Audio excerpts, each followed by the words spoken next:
What up, headbangers? How you doing? I'm Robb, and welcome to the Greasiest of all time. Today we're chilling with London-based band Broken Colin. How you guys doing? Hello. Excellent. Excellent. Thanks, mate. Why don't you introduce yourselves and tell us how the band got together? Cool. My name's Connor. I'm the singer, basically the least talented member of Broken Calling because all I do is stuff with my mouth. Yeah, that's it really. The four of us were in a previous band before, and yeah, the band split, and then four of us out of the five were like, why don't we just start a band, our own one? And yeah, we did, and wrote some music, and that was it really. Not the most, not one of the most exciting stories in the world, but you know, is what it is. Fair enough. I mean, everyone has a different story, right? Go ahead, Jack. Yeah, true. My name's Jack, and I play drums in the band. I mean, that's all I can say. Connor's elaborated on the getting together story. Really nice and simple.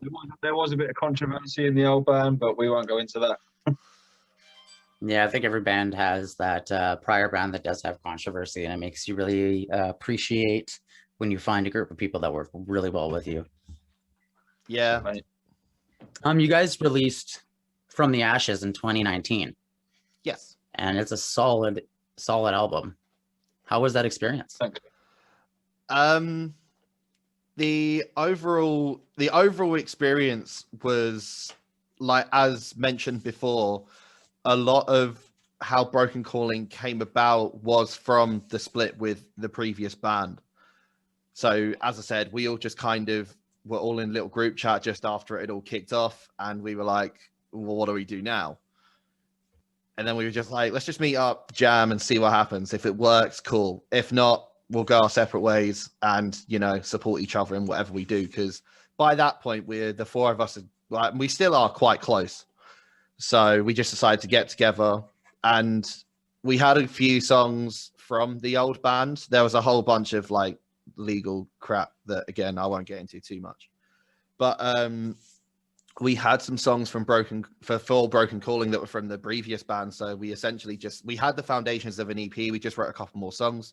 We wrote Superiority Complex, which was like the kind of main track that we ran with the promotion. We shot a music video for that with a really cool bunch of guys called Forgotten Media Group, Ben and Fran, big up. They absolutely nailed it. And yeah, ever since then, we've just been kind of on this weird and wonderful journey to basically do our own thing. Yeah, fair enough. When you sent me your link and all your other stuff, you sent me that live stream of you guys performing, and I was instantly drawn to it just because of your energy as a singer. It's so funny how, like, you're just like pumping up people even though there's nobody, like, you know, it's like it's a stream. It's like, yes, he still wants like a million people in front of him just to like shake them, you know. So it's the energy you guys put out is wicked, and you can definitely feel it in the music because you got a really cool style, and it's unique in its own way. You know what I mean? You can tell that it had a solid foundation before. Like, it's not that you guys played together for a long time, and you can sense that really easily through the music, even though it's a new band, in quotations. Are you guys working on anything new at the moment? Yeah, we are, man. Yeah, we've actually got a song ready to roll for the 26th of March. It's called Ghosts. We've shot a video for it as well. And yeah, in my personal opinion, it's our best work to date. A few personal friends, like family, who we've shown, they've all said the same thing. So we've kind of like, we just want to up the levels, man. Everything we do, we just want to up the levels from the last thing we did. I think that's the most important thing. And we definitely have with this project. And we just want to continue to do that, man. And we just can't wait to get back playing live properly, to get all this energy we've got out and definitely play the new track. We did like sort of have a little conference about playing the new track on Saturday, but we thought, oh, we can't play it for the first time and when there's no people there, like, we just won't do it justice. So we held back as much as we wanted to play it. But yeah, it's I'm really excited for it to come out, man. I think we all are. It's really good. And we've got some pretty big co-signs as well from a few people in the industry. So it's exciting, man. It's very exciting. Are you guys independent or are you signed already? We've got a management label, but a management company, but we're not actually signed to a label. So everything Okay. we're pushing out Nice. is So you guys independent. have Yeah. control of your recording Yeah. process then still. That's Yeah. wicked. How has COVID affected you guys? Big time, big time. Everyone in the UK or wherever people are watching this, over in the UK at the moment, we are in nationwide lockdown. Yeah. But our government, which we're such big fans of, if you've heard our song Redemption, then you'll know how we feel about our government. But all jokes aside, the lockdown, they've set out a roadmap to be out of any and all restrictions at the moment. So with like social distancing and masks and stuff like that, they're hoping to be out of all of it by June. Nice. But yeah, at the moment for the past like year or so, like in the UK, the music industry has just been suffering big time. Bands can't tour, venues can't be open. Some of the biggest venues, like venues that you wouldn't think, like if you said a year ago, a venue such as the Black Heart in Camden, which is almost like one of kind of, it's literally one of the heart and soul venues of London. If you said to us a year ago that that venue would be struggling just to stay open, and me and Jack personally having like been to that venue, played that venue, we'd have laughed at you. But yeah, they're struggling at the moment, and everyone's just trying their best to kind of stay afloat. And in the UK, it's a big old struggle because we can't do anything. Like we have this solace of doing like live stream gigs for bands, but for venues and stuff, it's a real struggle. So we're all just kind of hanging in there, and fingers crossed we can all get back to some kind of normality soon, because it's affecting everyone at the moment. Yeah, my guitar player actually lives in Nottingham. So does I've he? seen, he just got back. He was in Canada for 3 years band and as then well, he I went think. back. And he showed me video footage of him walking down the street when he first got back after his quarantine and everything, and not a single person on the street. And I was like, holy crap, because he showed me video footage, and you can't walk down Nottingham without being like bumping into people. And that's, I assume that's like everywhere else, right? Like London. So to see empty streets in one of the biggest, most populated areas it is pretty crazy to think about, because like I don't think there's ever been a time in history, that happened. So it's really weird, and especially for our industry where it's based on entertainment and we have to go out and meet people and perform for people. The entire industry went down, the entire world music industry. So now it's over flooded on social media platforms and through streaming. So it's become a really weird time for bands to get noticed and picked up, and even to gain new followers, because you almost have to look at it as a business instead of being a musician or a business owner now. Yeah, you kind of have to. A lot of bands, us included, we've kind of had to switch up tactics. Whereas a lot of time, bands before pre-COVID were like, we'd have tours booked, we'd have videos booked, we'd be like, it'd be a case of recording a song, recording a video, or recording an EP, doing videos, and then you'd book a couple tours to promote it, and then you'd have like some support slot gigs and some solo gigs, maybe the odd headline show if like you can pull people to like a local area. And you would just repeat that cycle. But now with COVID, you have to like, oh, you've got this thing in this video, but then you have to kind of like, you have to essentially, like, podcasting and streaming have really boomed in the past like year or so. And like on YouTube as well, like reaction channels, they're like a really good way to get people to notice you as well. Like there's just been a whole, as I said, like bands and creators are really kind of having to like switch up tactics, because we don't have the advantage of having like live shows. I mean, they'll be back eventually, but still it's knocked everyone for six a bit. I know, for example, in BC we have 3 big cities. I don't even want to say big because they're not, compared, like Vancouver's, I think it's got just over 1 million people. So compared to the rest of the world, it's not big. To us, it's big in BC. So I know that they have lost most of their venues. So like there's maybe 2 venues left for metal. Jesus. Kelowna, where we're from, there's no venues that really host metal that I know of. I'm hoping when things open up, there's going to be some new venues. But I mean, the metal industry too itself it's been pushed to the back burner compared to other musics, and it's kind of sad because in 30 years, 40 years, it went from being the top music to being no one wants to hear it, push it down underneath the rug. So it's kind of a Yeah. weird concept because like 15 years ago, the music scene was insane.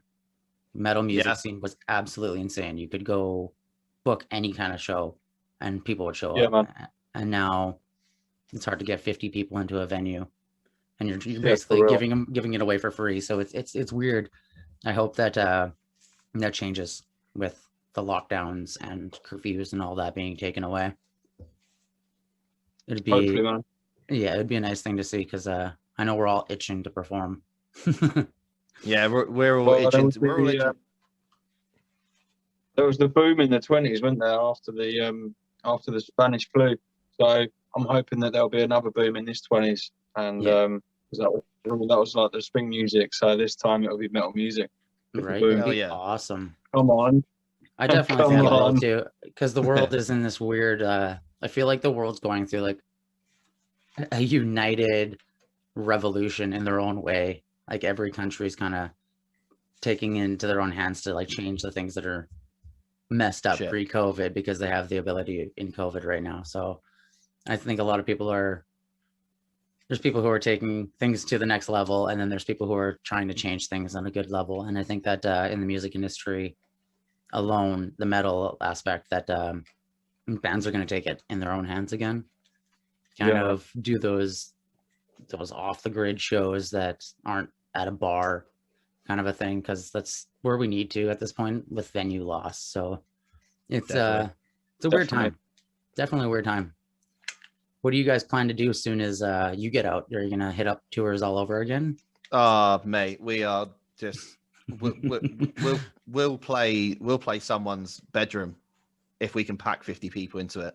Yep. Like if Well, someone I put a message in the group chat earlier, just said if you're not free between these dates, 31st of May and like something in September, like let me know now. So I was like, oh, what's he planning? 'Cause obviously, like, the dates, just gonna That's hit us awesome. up with a load of stuff. So, yeah. So I've been sending emails out to like promoters in the UK, Mhm. being like, and that's pretty much the game now. Now that all this stuff's been announced, people are like trying to book stuff like really quickly, like festivals in the yeah, UK. man. I know Slam Dunk Festival is a quite popular like day festival here in the UK, Mhm.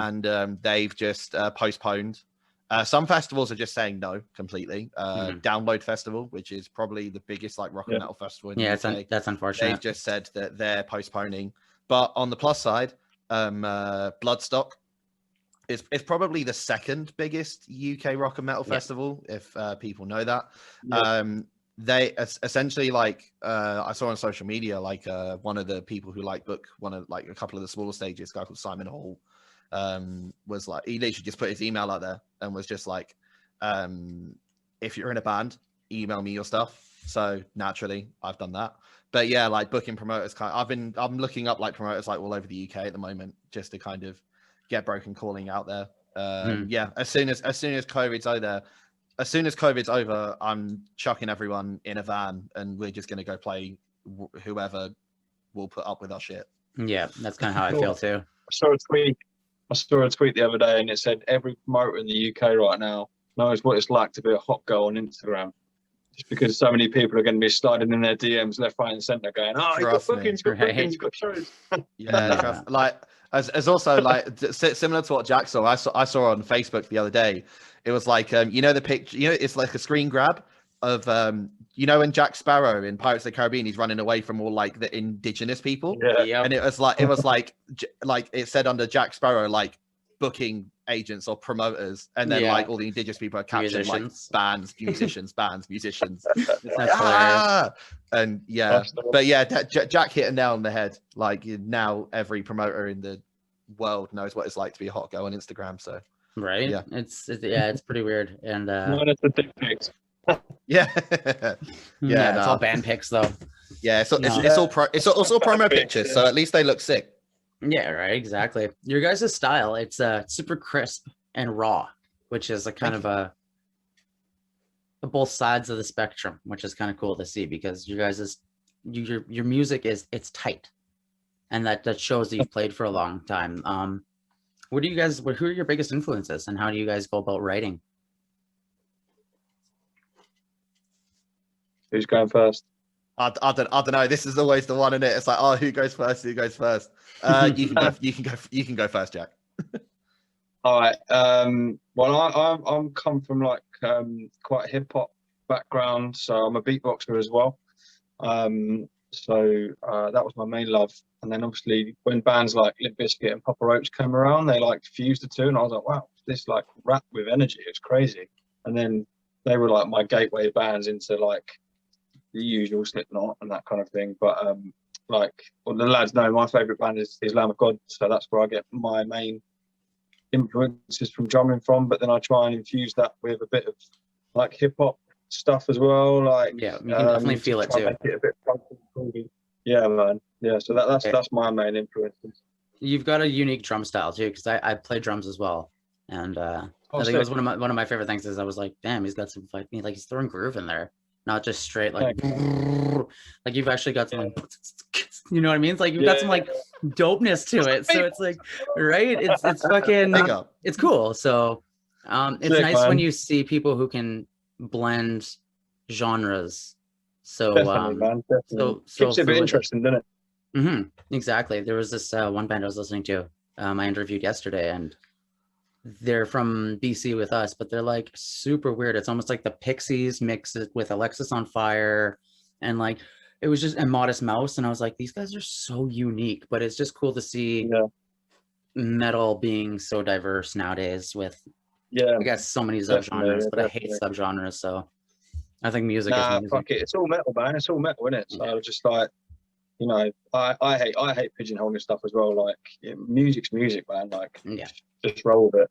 Yeah, like I legit put like hip hop verses on some of our songs. So I'll scream, clean sing, and then I'll rap. And it's like you don't really know which one I'm gonna throw on yet. So the boys are like, oh, boys are like, this is a good. He'll do something here, or maybe rap, and I'm like, no, I'm straight screaming that. So it's funny. It keeps them on their toes. We've just shot like 4 like live lounge style videos at the studio we record at, and one of them was a cover of this rapper who he's just been on Corey Taylor's new song. Corey Taylor's been on his song. He's from the UK, he's from South London, but he's like quite alternative. He's been like a hacktivist song. You know, he's mate with all the Slipknot boys and that. And I started chatting to him like just on Twitter and stuff, and he's actually really safe. And we sent him the cover, which is not actually out yet, but I sent him it private YouTube, and he was like, "Holy, this is like crazy, man! I'm loving this." Like, and he was on FaceTime to Sid at the time from Slipknot, and he's like, "We're gonna watch it together," and I was like, "What? Shut up! Sick. Are you for real?" And like, yeah, and he was like, he actually said like, "I prefer this to my own, man. This is it." So like, you know. Just having that sort of because I found him on that Corey Taylor song, that one. What's it called? It's like CMFT. CMFT, yeah. So he's a feature on that song. Also, sorry to sidebar you, Jack, but in that entire, while he will probably appreciate the shout out, you didn't actually mention his name once. I didn't think. I don't know if we should have yet because we haven't released the track. Ah, true. Well, when he sees it, I said Corey Taylor is the guy from Corey Taylor song, and yeah, it's not no, fair. I was thinking, I don't know, like whatever, man. Like, do you? His name's Kid Bookie, man. He's a proper sound dude, and he's now like a massive fan of ours, and so hopefully, like he's got a huge fan base, so hopefully, we can do some work with him in the future, like maybe get him on a track and. So that and he does a lot of like alternative sort of emo trap kind of stuff. He's a really sick lyricist as well. So that would obviously blend my love of hip hop with the band even more, which would it would be a dream for me to do that. So I'm definitely I've got the eclectic taste in the band in the group of our band, because I'm like I toured for hip hop.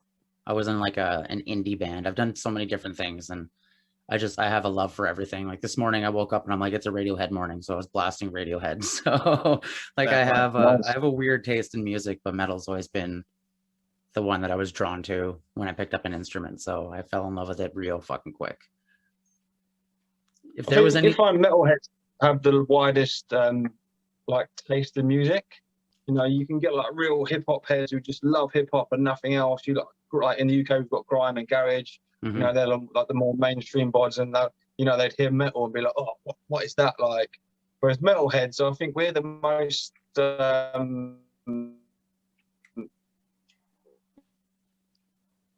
you know,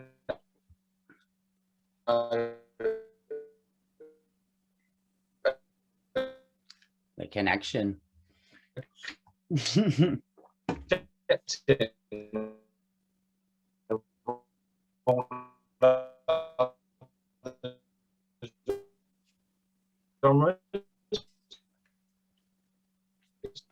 spots when that's not the case at all. I don't know what's going on. Yeah, it froze a little bit. We got the beginning and the end of Oh, that. shit.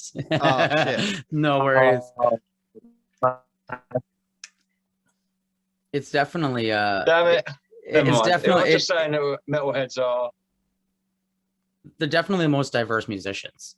Yeah, definitely. Because I know, and especially drummers for metal, because fuck, there's so many drummers in metal who absolutely love jazz and fusion and Yeah. samba, and it's like you never hear that in metal, but you hear it in the drumming.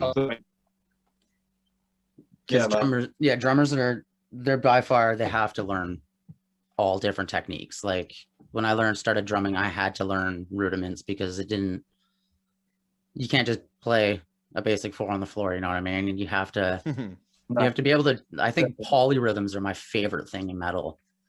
And like, it just sounds so cool when a drummer's playing, and all of a sudden, that's why I think I love like Animals as Leaders and stuff, because they're constantly like, Matt's just like polyrhythm. And you're like, you have 4 limbs. How are you playing 8 different timings? You know?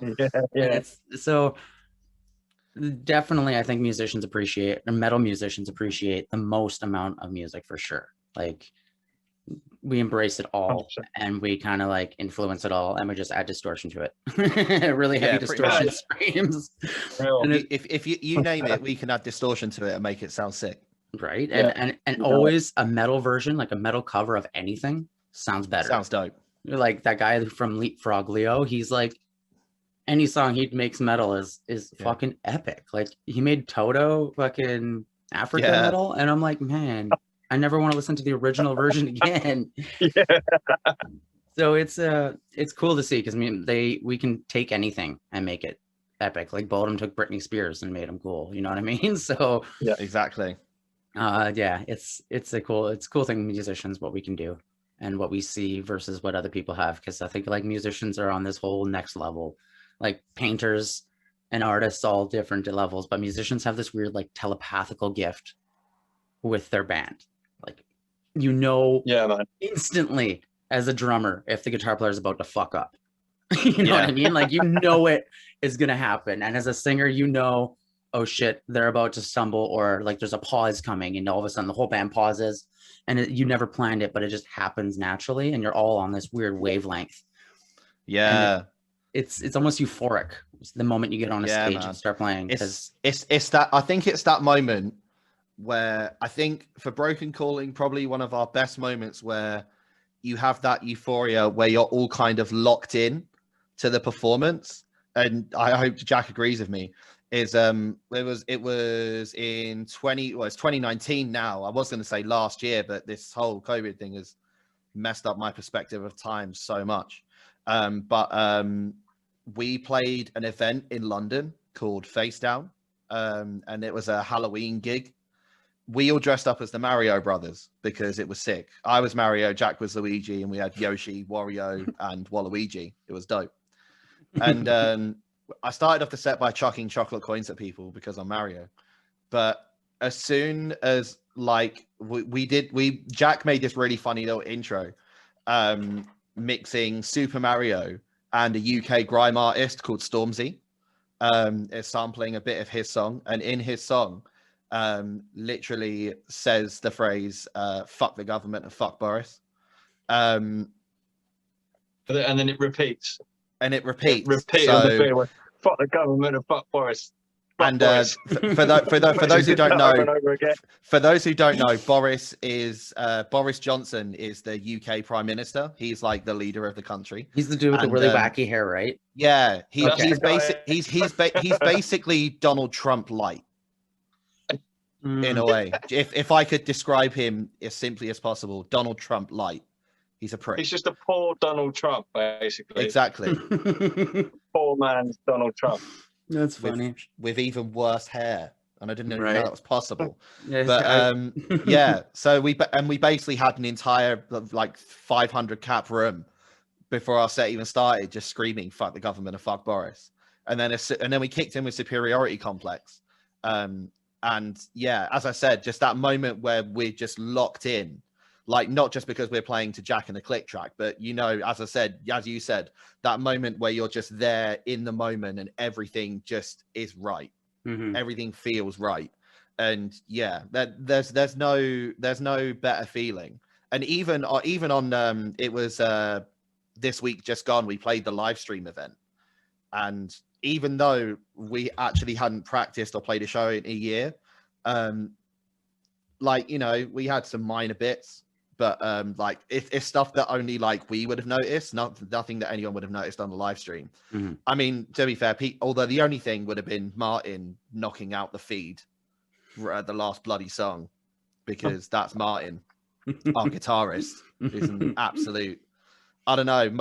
If I describe Martin in a nutshell, it's metalcore with ADHD. That's it. That's Martin. That's me. But that's him. But that's him on. That's him in general, and that's him on stage. He's like a kid on Christmas when we get to play shows. Mm-hmm. And yeah, he just decided to pick this thing to jump off, and they got a really cool picture of him. Like, I think he must have jumped like something ridiculous, like 10 foot in the air with a guitar. Almost took out the photographer. Almost took out the camera guy for the live stream. Knocked out the HDMI cable to the feed. So they only had one camera for like 30 seconds. So they tried switching to the moving camera and couldn't. And they were like, "What's going on?" And we were all like pointing, like, Martin's knocked the cable out. Is that the one at the very beginning that you jump with? No. So okay. So no. This was the last song. This was the last okay. song of the set. This was our song "Broken," which is on our EP. But yeah, like we have like a little like quiet bit before the breakdown kicks in, and then it just goes like really like chaotic and all over the place. But at that point, Martin finds the nearest thing to like jump off of. So yeah, that's funny. Most guitarists will walk into a venue and be like, "Oh, I can put my cab there," or like, you know, I'll feed my wire around there. Martin scans the area for things to jump off. Fair enough. I mean, you've always got to have that one member, or else things aren't entertaining. Yeah, pretty much. Definitely. If there was anything in the right, if there was anything in the music industry you guys could change, what do you think it would be? Probably how much you get paid per stream. All the work you put into, you know, creating the music and stuff. I know you don't do it for the money, but like it does help to pump back into the band if we actually got paid properly for the music that we make. But unfortunately, we don't. That's the one thing that I'd probably change. You know, I think it's criminal what streaming sites pay per stream, to be honest. Yeah, it is definitely pretty insane how underappreciated musicians are nowadays. Like, you look how much a pop singer who buys a track from an electronic DJ or a EDM producer and makes millions of dollars with a TikTok video versus 5 guys who've dedicated 20 years of their life to learning their craft and creating it, and people won't even spend 30 seconds to listen to it. It's really weird. It's a really weird time. I feel that it's the game, man. Yeah, it's the game. It definitely is. And I'd like to see, I think I said it in an interview yesterday, I'd like to see a former musician who knows how to create a website or an app and just make it for musicians specifically. Like, we get paid, they take the cut that it takes to, you know, make it a job for them, pay for the business, but everything else gets split up. So bands at least can put that money back into music videos, Yeah. into merch, into touring, because Yeah.